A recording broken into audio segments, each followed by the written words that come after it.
Hello, everybody, and welcome to the Event Industry News Podcast. My name is James Dickson, and as always, I wish you all a very good morning, afternoon, or evening, whenever or wherever you tune into today's podcast from. And I'm delighted to say that once again on today's podcast, we're going transatlantic, and I love it when we welcome our colleagues from across the pond onto the podcast and find out what those guys are up to over in North America. Loads of exciting tech developments, and that's exactly what we're going to be talking about on the podcast today.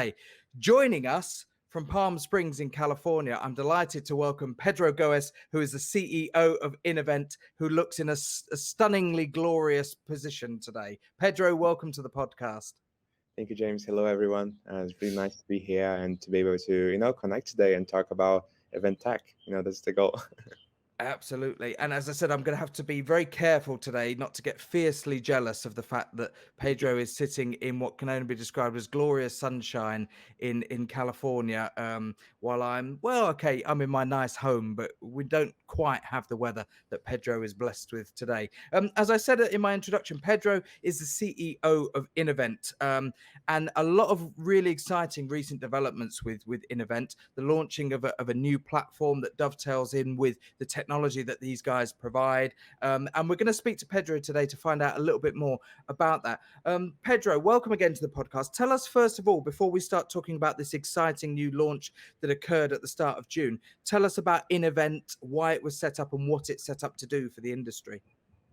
Yeah, so InEvent is a platform designed to provide a combination of different technologies, serving mostly like creative event marketers and event producers and also marketing managers. The platform has been designed from the ground up a couple of years ago and something that we have built internally. And today we have over 85 tools on the experience side of the business that allow you to create a combination of different events, allows you to create multiple audio channels, multiple translations, multiple video modes, multiple video conferencing modes, multiple website registrations, designs, templates, mobile apps for in-person events. Oh, there is a fly here. Multiple, a combination of multiple technologies. So we have done this for the experience side, and then we also have a business analytics side that allows you to offer the possibility of running cohort analysis for your business, so you know how events are impacting your organization and how that converts to deals later. So that's what InEvent does as a full, all-in-one technology platform for companies. Yeah. And was all of the technology that's incorporated within the InEvent platform designed, coded, built by your own developers, or is it a combination of maybe different platforms that you've acquired and brought into InEvent? How does the structure of it, how is it made up? So in Event, we have core technologies that we have developed internally over the years, but we also have partnered with other organizations, especially for video.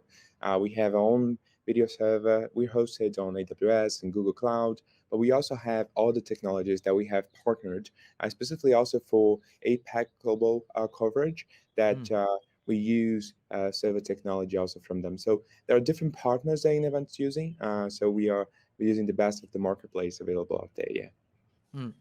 Before we get into discussing this, the new launch, and I'm going to hold back from saying the names, and I'll make sure that you get that moment.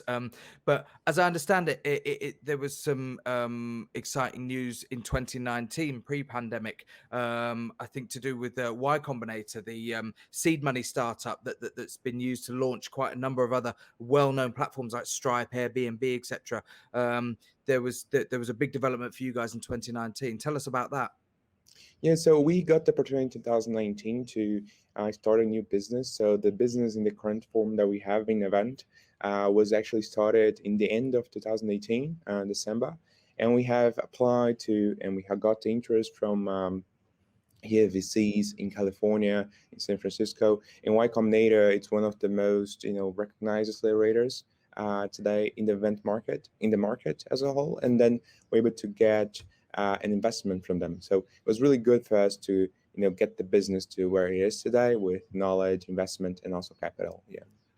How I suppose fortunate were you to receive that sort of investment from an organization as significant as they are and the background that they've got, and also the fact that funding came in pre-pandemic. Did that assist you with with some of the challenges that organizations have faced in the last 12 months, from a funding point of view?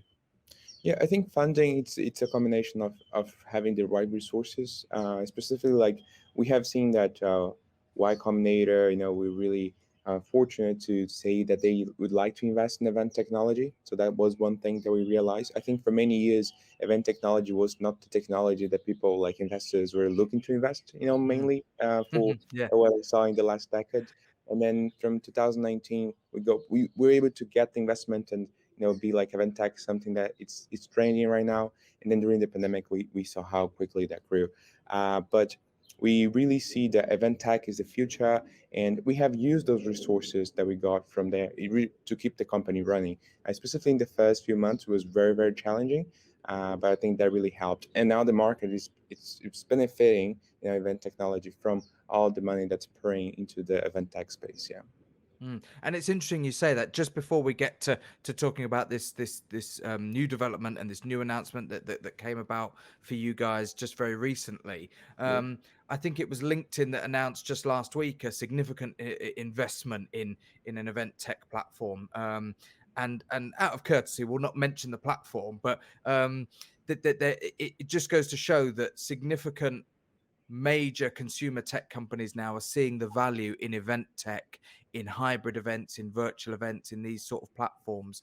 And it's been, I suppose, it's taken the COVID pandemic maybe to open their eyes to the investment opportunities and what tech companies like yourself offer them.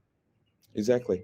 And I think the event tech space as a whole, like I think the investments that are coming into the market is really good because when players getting more investment, the others also get the opportunity to be and share their services. Also, there are multiple categories, as we know, in the event tech space. There is no like just one company and there's one leader and that's it. The event tech space is a combination of different things. If you have, for example, a trade show, the technology that they're going to use is going to be different from a conference, which is going to be different. So there are different users, and each company is going to be able to create their own niche. And that's exactly what InEvent is doing. We're creating specifically software for analytics, and at that space, we see that that's where we want to become the leaders, and we are growing quickly to be there. So it's really nice to see that when someone pulls investment from and attracts that to our industry, is Mm. actually opening an opportunity for us also to highlight our services to customers and also to investors. Yeah. Absolutely. And you make a great point, and we'll come back to that a little bit later on the podcast if we can, Pedro, about the different tech for different types of shows. I'm a big believer in that there isn't a one size fits all solution for event tech for different types of events. But if we can come back to that a little bit later on, let's now talk about this exciting announcement that came about earlier this month, and the launch of I suppose, a new platform, if I can call it that. But tell us a little bit about EventMarket. Yeah. So EventMarket's a very strong new part of our platform that we're launching in the beginning of this month. So the goal with EventMarket is to develop a key part of the industry that we're seeing right now. When InEvent, started adding customers, and expanding and talking to other founders and also other partners and customers, we realized that they needed more support because they were spending 95% of their time on the production side of the event and not actually on the day of the event. The day of the event is just like 5% Mm. of the Yeah. time spent on the whole project.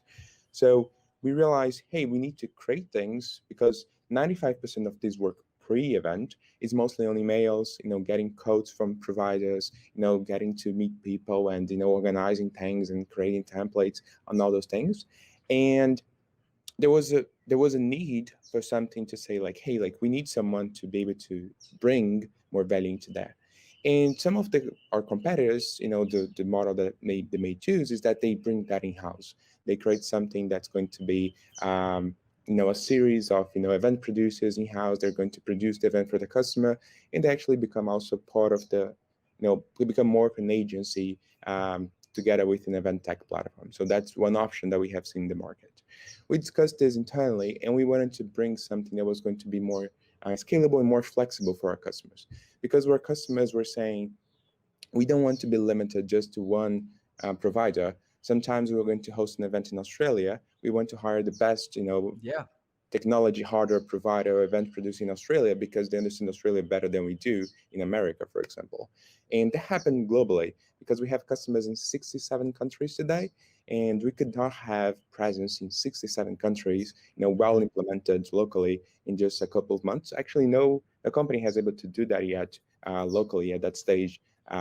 Well, so we decided that our approach was going to be we are going to partner with local agencies, certify these providers locally, and they can offer the product through the event market. So event market is this platform that allows you to go there, see all the listed providers on your country, on the country that are going to host an event, book services with them. We have about 30 services listed there, and you can already add them automatically to the InEvent product. So these service providers that have been trained by InEvent and vetted by InEvent, they already be able to have knowledge on the platform to actually build the event for you because that's the service that you hired them for. So that's a big benefit because we're removing all this work of going through emails and negotiations and everything, or not understanding the price and hiring and everything, just Sure, the yeah. event market and automating the whole process for someone, for example, that's in San Francisco wants to host an event in Peru. They can Mhm. just go there. So you like list Peru providers. I select one. $10,000. I click book. They already have access to the platform for that specific event scope, and they can build my whole event. And they're based in Peru. So that's a great example of something that Event Market is able to provide for global customers, or customers are going to be having operations worldwide. Yeah. And you mentioned, 30 at the moment, around 30 different types of supplier that are on there. Can you describe, briefly what some of those services that can be provided with the 30 that are on there at the moment? Yeah. So in our vision, so there are going to be multiple services. So there are services for the day of the event, such as like live support and also hardware. Sometimes we want printers to be delivered. I mean, Yeah. there is the option of the preparation. So speaker rehearsal, event production, design of the event, building the layouts. Then we have customizations on the layout, like CSS and more technology, like API development and those things. And then we also have the option to have something around also providing live support. Which kind of live support do you want? Do you want in-person live support, remote live support, camera support? So all those things can be combined with with the event market. So Mhm. event market allows you to pick and choose those services and add you to your event. Yeah. So this is a combination of, and correct me if I'm wrong, some of the, I suppose, the logistical services that are required on the day of an event, as well as some of the technological services that maybe use APIs to integrate within event. Is that correct? So it's tech companies as well as service providers on the day. Yeah, exactly. It's a very flexible platform. So sometimes even if you want to say, um, one thing that I've seen people say is that sometimes they want to have a different layout. And they say, I really love the event platform and I love everything that you guys do, but I'd like to have a specific layout for this event because that's what my stakeholder wants to see. So they Hmm. actually plug in, for example, a different layout if they want. Or they can plug in a game. Sometimes they say, I want to run a specific game that I've seen Hmm. from another event that I attended. Can I bring that specific game to my Yeah. event? But I want everything else, from the event experience ecosystem. So they can do that. So this plug and play methodology that we have that allows you to plug all the technologies and services is exactly what we see the event industry moving forward here. And it's and my terminology is probably not going to be anything as good as yours, Pedro, when it comes to technology. But one phrase that I've seen used a lot is the development of a tech stack, a full stack development. And I know that when you're integrating different levels of event technology into a platform, that can be difficult sometimes when you're working with different providers in different territories as to whether or not they will integrate and whether that full stack will work correctly. And I guess you've taken away some of that guesswork and research work that may have to go into it by pre-approving these suppliers and making sure that that they can integrate with the stacks that the organizers want to develop. Exactly. So, for example, there are for the different types of services. So, for example, if you're a hardware provider, we're going to list you the printers, for example, and compatible devices you may have on stock that you can deliver to the customer. For event technologies, we make the API available, so they have gone through the API and they know the services that how they can integrate. So sometimes they can just replace the frames on the platform, like the Mm. code. So that's an option that they have if they want to change the iframe in the HTML. So that's something they could build on, or they can also do an external integration on the platform. So there's going to be a list of compatibility that the providers have already seen, so they're familiar with the platform when they're going to offer this to the final customer. Yeah. Mm. I understand that prior to InEvent, your background was as a software engineer, and I was curious to ask you today whether or not you've seen a significant improvement in the competency of event organizers and the people who are involved in the teams behind events with their own skill set when it comes to understanding these platforms and understanding how event tech works. Have you seen an improvement since the launch of InEvent right up to today in the language that some of your clients are able to speak in their understanding of how technology works? Yeah. So I think it's a partnership between customers and technology people.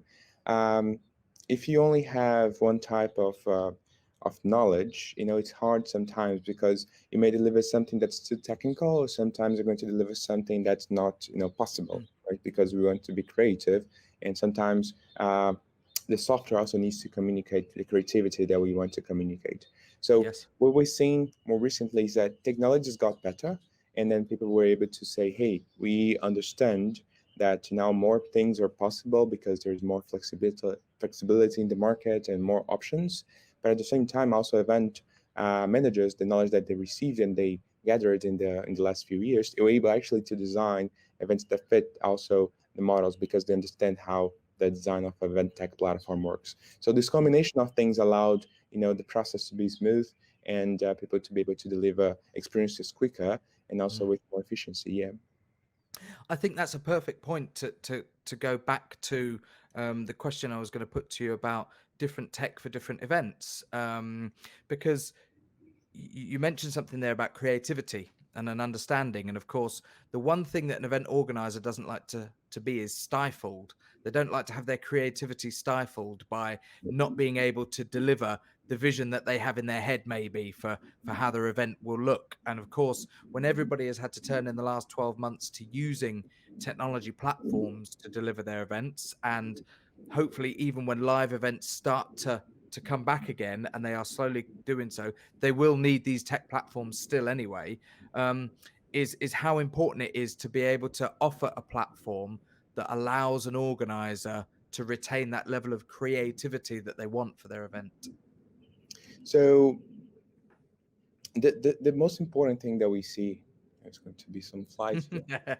Um, the most important thing that I see is that it's good to communicate first what the platform is going to look like. That's so important in my experience. Sure. Um, Yeah. Customers, when they're in the process of buying a new technology, they want to understand how that's going to look like and understand the limitations before the purchase. I think the worst experience ever is when someone purchased something and then they say, like, I didn't know that it had this limitation. So we try to make the product. I think that the industry as a whole should also do that, is like to provide clarity on how the platform would look, how are the options of the product, what can be done and what cannot be done. So the customer is well aware of this before the buy. So there is transparency in both relationship. Mhm. No matter if you're buying directly or if you choose another platform, it's something that you're always going to be in control of what you want to see and what you want to deliver. Of course, I say that InEvent one of the most flexible ones. Like I think it's the most flexible at all because you can actually change the source code and those things if you want to go at Right. that level. So Mhm. that's a huge benefit from using the InEvent platform. But mostly, we allow customers to do a trial before they start to build the event during the trial, so they are well aware of how the product's going to work and what are the limits and how that should be. Yeah, so that's always our goal, is really make sure that customers that join are happy and understand the model. Yeah. And it's interesting that in the launch of EventMarket, one of the key bits of information that was communicated in that launch press release that went out was this idea of prompt, experienced, and qualified support. I think was the phrase that was used in the release, and that being so important to organisers now that without having to leave the application, they can get any support that they need quickly and easily. Because people are probably dealing now in a working from home scenario with a lot more emails, a lot more platforms, a lot more communication streams than they had before. So things from a support point of view, it's got to be on point, hasn't it? Yeah, and I think there is research. That was actually a key strategy that we had in 2017. I was remembering one day we're doing early research, for InEvent,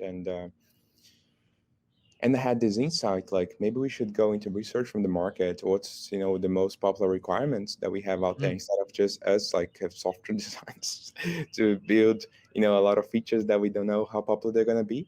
And then we realized that like support was one of the key features the customers were looking for in event technology. So we decided early on that we wanted to create one of the first few 24/7 team supports with 1 minute Wow. SLA. Yeah. So that Wow. was a massive effort that we put in, like for over 2 years to build that team. So today we have about 65 people just on that team to provide 24-hour support 7 days a week with an SLA of 1 minute to get your first reply. So the whole idea is that you get support whenever you need it, and you're in the middle of the event and the stream is going on through some troubleshooting or something, and you are like, oh, I need someone right now. There's going to be someone there for you, because there are also other companies that do 24/7 support, but then there is a delay, right? You have to wait Mm. in queue, and that's really bad because you need support right now. So that's why we have implemented the 1 minute SLA. And I think that was a pioneer in the industry, and others have since copied the event since what we've done in 2020. Yeah. It's a fantastic point that you raised there, because if a customer, and I've been on the customer end of things, I've been an organizer, I've worked on production teams that utilize technology, and if you encounter a problem, generally speaking, that's holding up the rest of the work. You Yeah. can't achieve anything more until that problem's solved. And so having a quick response to something and allowing you to then progress with the rest of the work is absolutely key. Because without that, I've been on the other end of things where you've waited an hour or 2 hours or 3 hours for an email response from somebody. And in that time, you're sort of lingering, for want of a better phrase. You're just waiting for that problem to be solved before you can progress with the rest of your production work. Exactly. And at that point you want to have that issue sorted out and you want to keep moving forward, and it's just important to have this relationship and know and adding value to. So yeah, that's exactly what we see. It's this ability to get quick support and be able to get what you want very quickly. Yeah. Hmm. One thing I'd like to ask you, and we're I can't believe how quickly the time's going, and that's always an indicator of a great conversation. Is that I look at the clock and I think, wow, we're already at that time. But with so many territories, I think was it 67, 68, 69 territories that you guys are working in. Yes. Um, with so many territories that are available essentially through an event and through this new event market that you've created, does that open the possibility and the options to organizers who might be seeking to run virtual events in those territories? Because pre-pandemic, if you wanted to run an event in an international territory, you had to go there. It was very costly. You had to go and maybe explore venues, Yeah. find local staff, local production teams, suppliers, etc., etc. So many people now have had their eyes opened to running virtual events, which potentially gives people scope to open up events in new territories that they couldn't have done before. Do you see that as something that's going to develop, perhaps in line with the launch of the event market platform? Yeah, definitely. One thing that I think is really important to mention here is diversity. I think that's one. That's a key word that a lot of companies are using these days. Some people say more there's diversity, but it's hard to implement diversity. Um, but we really have seen this benefit. I come from a Latino background, right? And one thing that we did over the years was to explore. There's some background here. So over the years, what we have explored is that, by hiring people in so many countries, because our team today also works, from we have people in Indonesia, we have people in Africa, we have people in Europe, and what we have seen is that we tap into that local knowledge instead of having just someone centralized in the U.S. alone. So Mhm. although the largest part of the team is in the U.S., we're able to say like we don't need to have that knowledge coming from us and trying to figure out how to do things in, for example, in Asia Pacific, we actually can hire people there and they can be part of the company. Early on, we are already doing that. So I think the ability for us to comprehend different cultures and be able to hire people locally and understanding that we also have a background that we changed and we work with different cultures, that opens up much easier for people to interact because since you've already gone through the transition like yourself, like you're able to say like I know how what they're going to go through Mm, also. So diversity really helps here and to be open-minded, and becomes natural and that's a natural thing, so that's really good, like diversity. I really recommend as a as an added benefit, not because like someone has to do this for their company, but actually like because it provides certain benefits that only diversity provides. So I'm a big supporter of diversity in companies, and that's going to open up, yeah, much easily for you to host events in other places because sure. now that the entire stack is built out. You just need to go there, click on button, and you're able to host an event there. So very easy and straightforward, and that's a big benefit, yeah, available from diversity, global economy, and everything, yeah. Absolutely, and there's that endearment, isn't there? If you enter a new territory and you attempt to do something there, and you don't have an understanding of, local customers, local customs, language, social interactions. It, it can be difficult sometimes, and I've seen companies go and try and look at doing events internationally without a full understanding of the particular geographical region that they're looking to do that event in, and they can fall foul of not having a full understanding of how things work in that area. And it comes back to this idea that there isn't a one size fits all solution for everything. Things have to be flexible. You have to have that local knowledge and understanding. Yeah, and I share a story about this, which for me it's funny. When I was first event I did in the early days, I think I was traveling to India in 2017 with our co-founder, and we were bringing a series of printers together with that. And then when we were bringing in these printers from the US, and then we arrived in India, we realized a few things that we didn't know about because like we're just in the early stages Mhm. of global development, and we understood that power is delivered in different frequencies around the world, not Yeah, different drugs, different frequencies. So they're frequencies. Yeah, incredible, right? Because there's going to be 60 hertz, going to be 50 hertz. I never heard about that because for me it was just voltage and yeah. like the number, and that was it. I never thought there was a frequency change up until that moment, and I learned that because the printers were not working, and I was like, "What are you going to do now?" So that was these are things that happen, like you when you're doing global Sure. Yeah. development. That if you have local knowledge, you're going to be able to have this sorted out for you. So I think that's a big benefit also of that knowledge. Yeah. Yeah, and I suppose that's a great way to sort of wrap things up and to bring it back to what we're talking about today, which is the launch of EventMarket, because you said this is about finding and utilizing and being able to tap into suppliers in the area that you're going to be working in. And there's a great example. We travel with our adapters to convert our UK plugs to US and US plugs to UK, but if it's working on a completely different cycle rate, Yeah. and a completely different voltage, it doesn't matter how good your adapters are and whether or not it fits into the socket in the wall. You may need that local supplier to bring you compatible printers that will work on the local current. And it's a simple example, but it's an obvious one, and it's a great way to highlight, I suppose, what Event Market has been set up to do, Pedro. Exactly. That's exactly the goal. Yeah. We've been talking today on the podcast to the very charming Pedro Góes, who's the CEO of InEvent and the newly launched Event Market. Pedro has joined us from his lovely location in Palm Springs in California. I'm extremely jealous of that beautiful looking background and some of the sunshine that he's going to be experiencing today. Pedro, it's been fantastic to have you on the podcast today. If anybody does want to get in touch with InEvent, I've put the contact details on the screen now. It's inevent.com, and on Twitter they are at InEventApp. Any other ways that people can get in contact, Pedro? Presumably you're on all the other social media platforms as well.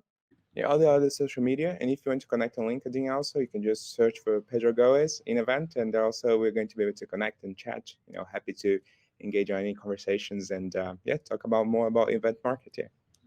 Fantastic. Thanks for joining us today. And of course, to all of our podcast followers, if you are listening to today's podcast on your favorite podcast platform, don't forget that you can go over to eventindustrynews.com. You can watch video versions of all of our podcasts and also check out the latest news, features, and supplements that is on eventindustrynews.com. Of course, if you're already there and you watch these in video format, you can, of course, download audio versions of all of our 240 something episodes so far from your favorite podcast platform and listen to us whilst you're on the move and on the go and enjoying some fresh air and enjoying some sunshine, exactly like Pedro will be today. It brings us to the end of today's episode. It's been a pleasure to talk all things InEvent with Pedro Góes, and we'll see you on the next edition of the Event Industry News podcast. Goodbye.